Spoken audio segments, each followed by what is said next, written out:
tayo guys. Dito ako nagkape sa makeup table ko. Ano pala ngayon? Friday. So, every Friday may ukay-ukay dyan sa labas. So, titingin tayo mamaya. Tapos sasabihin naman ni Habi, tigilan mo na kauukay mo. Puno na yung cabinet mo. Wala eh. Di mapigilan kasi pag lalabas ka lang titingin, napapabili ka. Wala sa oras, lalo pag may nagustuhan ka. Bahay na ako guys. Di na ako nakapag-video kanina sa ukay.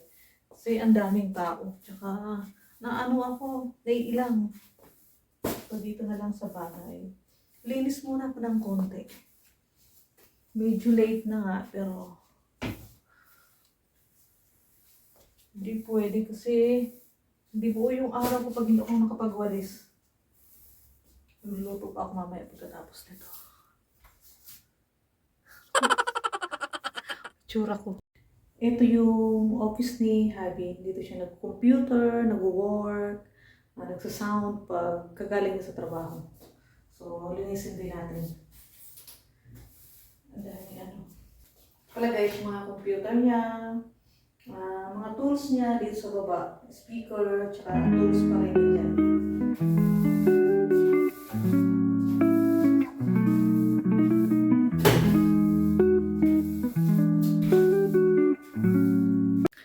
Wait lang guys, kasi nag-chat sa akin yung kababayan nating Pilipina. Nandito rin sa Spain. Nagkita kami kanina dyan sa ukay-ukay sa labas. Nagtatanong siya kung paano pumunta sa snow. Kasi nakapag-snow na nga kami. Hindi na yata nila alam. So, chinat ko si Habi kung paano pumunta ron.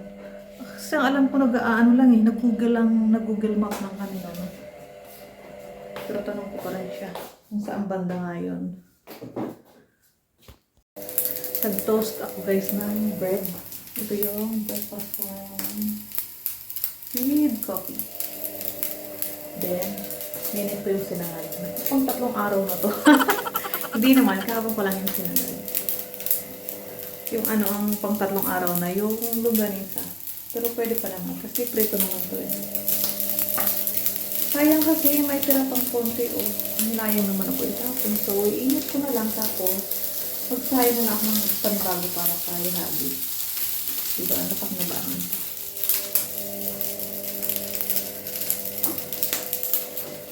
Nag-crave kasi ako sa tasty. So, lalagyan lang natin ng butter. Ito yung vitamins ko. Multivitamins na inom ko everyday. Nagluto ako ng pasta para kay Habi. Ginawa ko na lang siya ng pasta para may kakainin siya pag uwi niya.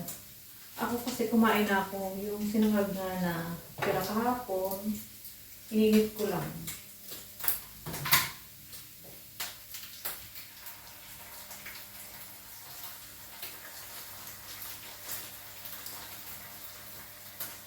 Wala kasi ako ibang maisip na ipapakain ko sa kanya. So, ito lang mas madali, luto, saka depende.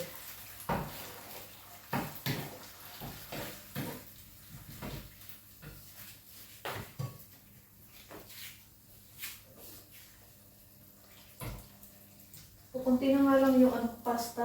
Wala na pala akong stock. Pero kasya naman to sa kanya. Pwede naman. So, ayan. Diskarte pa ako ng kakainin niya. Kala ko hindi na ako makakaluto kasi hapon na. Naglaba pa pala ako ng ng mga inukay ko. So, isasampay ko na. Tapos na. Lagyan ko siya ng oregano, paminta. Para bumango. Wala, natuyo na.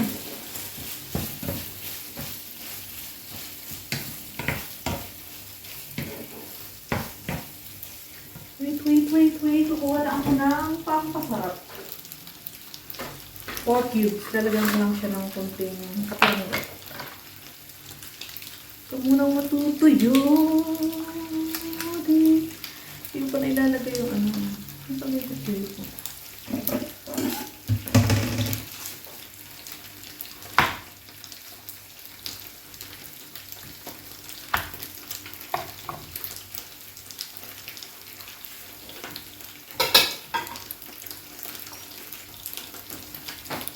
Ito na rin pala sila. Sumpay na tayo, guys.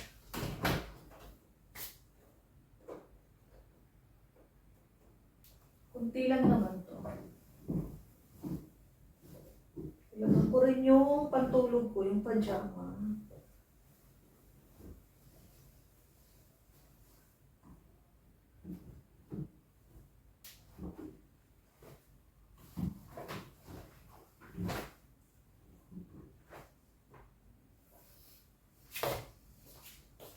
Doon tayo sa... Sampay muna tayo. Doon tayo sa dining.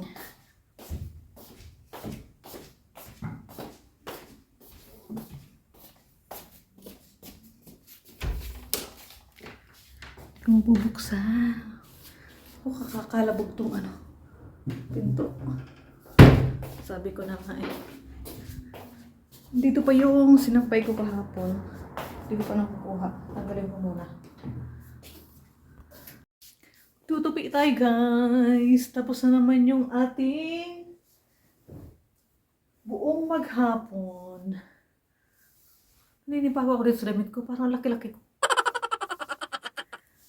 Parang hindi ako sanay. Ayan o. Parang laki ko. Kakainis.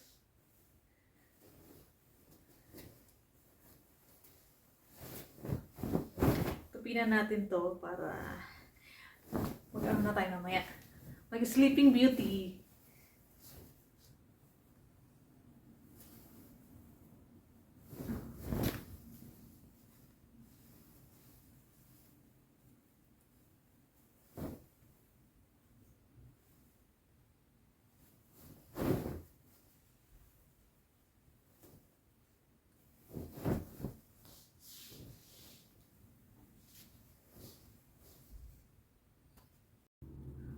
Nakalimutan ko maglinis pala ako ng kuko kasi bukas is Friday. Baka may gala kami ni Jackie. Kasi ilang linggo na rin kami hindi umaalis ng bahay. Lilinis pala ako ng kuko. Mamaya na lang pagkatapos nito. Pagkatapos magtupi. Sarap talaga magtupi pag mainit pa yung damit. Feeling ko ang bango-bango.